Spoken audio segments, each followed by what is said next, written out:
بسم اللہ الرحمن الرحیم۔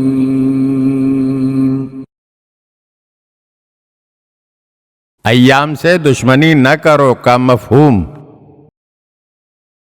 سقر ابن ابی دلف کہتے ہیں، ایک مرتبہ مجھے متوکل عباسی کے قید خانے میں امام علی نقی علیہ السلام کی خدمت میں حاضر ہونے کا موقع ملا، تو میں نے دیکھا کہ آپ علیہ السلام ایک بوریے پر تشریف فرما ہے اور آپ کے سامنے ایک قبر کھدی ہوئی ہے۔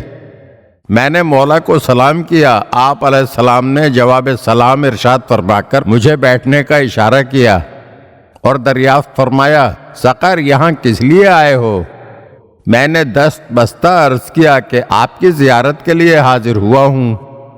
پھر میں قبر کو دیکھ کر بے ساختہ رونے لگا، تو مجھے روتے دیکھ کر امام علیہ السلام نے تسلی دیتے ہوئے فرمایا، سقر گھبراؤ مت، یہ لوگ مجھے کوئی نقصان نہیں پہنچا سکیں گے۔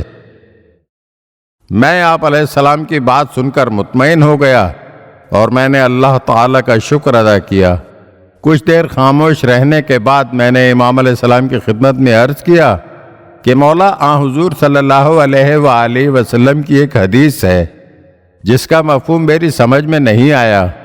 تو امام علی نقی علیہ السلام نے دریافت فرمایا کہ تمہارا اشارہ کس حدیث کی جانب ہے؟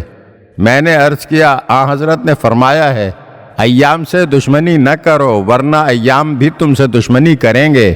اس حدیث شریف کا مفہوم آج تک میرے ذہن میں واضح نہیں ہوا۔ تو امام علیہ السلام نے جواب میں ارشاد فرمایا، ایام سے مراد ہم لوگ ہیں۔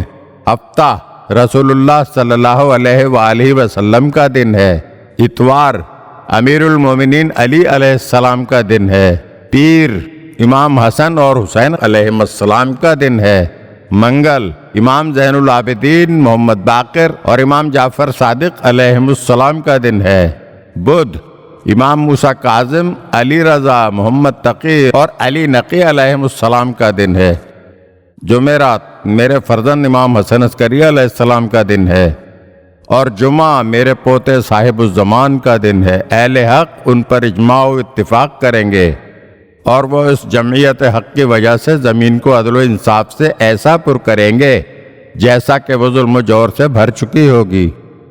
ایام کا یہی مفہوم ہے، خبردار دنیا میں رہ کر ان سے دشمنی نہ کرنا ورنہ یہ آخرت میں تم سے دشمنی کریں گے۔ پھر امام علیہ السلام نے مجھ سے فرمایا، اب تم چلے جاؤ تاکہ ظالموں کی نگاہوں میں نہ آؤ۔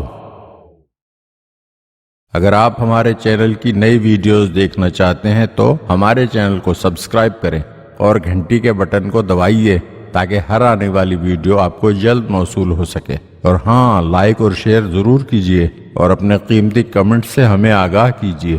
شکریہ۔